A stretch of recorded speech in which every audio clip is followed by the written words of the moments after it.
તાજેતરમાં જ ઘણા મીડિયા રિપોર્ટમાં કહેવામાં આવ્યું કે નવેમ્બર 2023થી લગભગ 18 ભારતીય નાગરિક રશિયા યુક્રેન સરહદ પર ફસાયેલા છે. આ લોકો મારિયોપોલ, ખાર્કિવ, ડોનેત્સ્ક, રોસ્ટોવ ઓન ડોનમાં છે. યુદ્ધ દરમિયાન એક ભારતીય નાગરિકનું મોત પણ નીપજ્યું છે.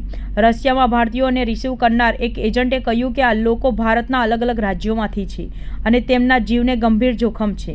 એજન્ટે કહ્યું હતું કે તેમને રશિયામાં આર્મી હેલ્પર્સની નોકરી ઓફર કરવામાં આવી હતી, જેમાં કહેવામાં આવ્યું હતું કે તેમને 3 મહિના સુધી ટ્રેનિંગ આપવામાં આવશે અને અમુક નોર્મલ ટેસ્ટ કરવામાં આવશે. તેમને કિચન હેલ્પર્સ કે આ પ્રકારના બીજા કામ કરાવવામાં આવશે. પરંતુ 1 મહિના વીત્યા બાદ તેમના પાસપોર્ટ છીનવી લેવામાં આવ્યા હતા. તેમને યુક્રેન વિરુદ્ધ યુદ્ધ લડવા માટે મજબૂત કરવામાં આવ્યા હતા. રશિયા અને યુક્રેન યુદ્ધને 2 વર્ષ થઈ ગયા. બંને દેશની વચ્ચે ફેબ્રુઆરી 2022માં યુદ્ધ શરૂ થયું હતું, જે હજુ સુધી ચાલુ છે. ખરેખર 18 વરણ અને ગુજરાત ભારતની ટોટલી યુવા પેઢીને મારું 2 હાથ જોડીને અપીલ છે કે આવા કોઈ પણ ખોટી વાતોમાં ન આવીને આપણે રશિયા જવા માટે પહેલાં જાણવું જોઈએ, જોવું જોઈએ, પરિવારો સાથે વાત કરીને આપણે જે પણ થતું હોય એ રીતે રશિયા જોબ વર્ક માટે જવું જોઈએ. ન બલકે આવી રીતે આપણે બાબા.comનો સહારો લઈને આપણે કોઈ બીજી ફ્રોડ વેબસાઇટનો સહારો લઈને જવું જોઈએ.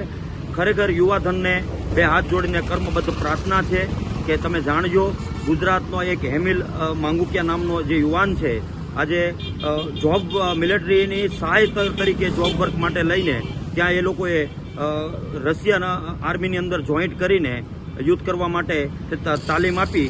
આ વસ્તુ તદ્દન ખોટી છે. એવડો એ આપણે મારો માસીભાઈ હતો, એને અહીંયા ધંધામાં બહુ એટલો બધો હતો નહીં.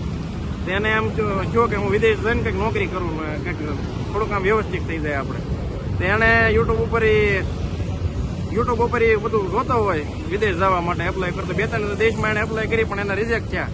તેને આવડું એક ધ્યાનમાં આવ્યું કે આપણે રશિયા વ્યા જઈએ કે ત્યાં એક આર્મીની હેલ્પરની જોબ છે કે એ આપણે કરી લઈએ કે તો એ કે આપણે કે સારું કે 50,000 પગાર છે પછી કે વધશે કે એમ કરીને એને એજન્ટ દ્વારા એ નક્કી કર્યું. એને 3 લાખ રૂપિયા આપ્યા એજન્ટને. મુંબઈના એજન્ટ હતા.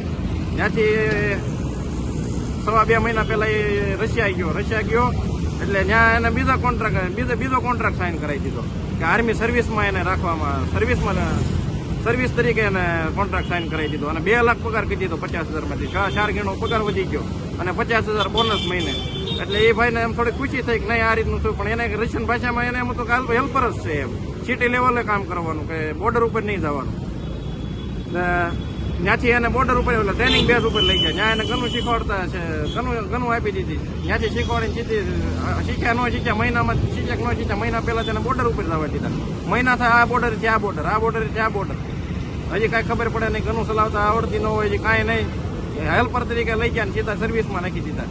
અને સીધું એનો ફોન મારે 2 દી પહેલા આવ્યો એને રાતે 12-15 કે આ રીતનું છે. એ કે એના બીજા દોસ્તર મિત્ર એક હતો એક નેપાળનો, એનો પહેલા દેશ થઈ ગયો. એને મને બધી વાત જણાવી કે આ રીતનું કે નેપાળનો છે અને આ રીતનું કે મૃત્યુ થયું. એ બધા થોડાક બી ગયા કે નહીં હવે પાછી એપ્લાયની ફાઇલ મૂકી 18 દિવસ પહેલા. 18 દિવસ પહેલા એપ્લાય કરી હતી. એ 18 દિવસ હજી એનો રિસ્પોન્સ આવ્યો નહીં. લીધો હતી તરત એક સ્વૈચ્છિક લઈ લીધો, કોન્ટ્રાક્ટ સાઇન કરી. પણ એમ જવું હોય તો લેવો હોય તો સ્વૈચ્છિક પાછળ આવી જવો જોઈએ ને. એ એજન્ટે કાયદેસર એ બધાને ફસાવ્યા પૈસા લઈ.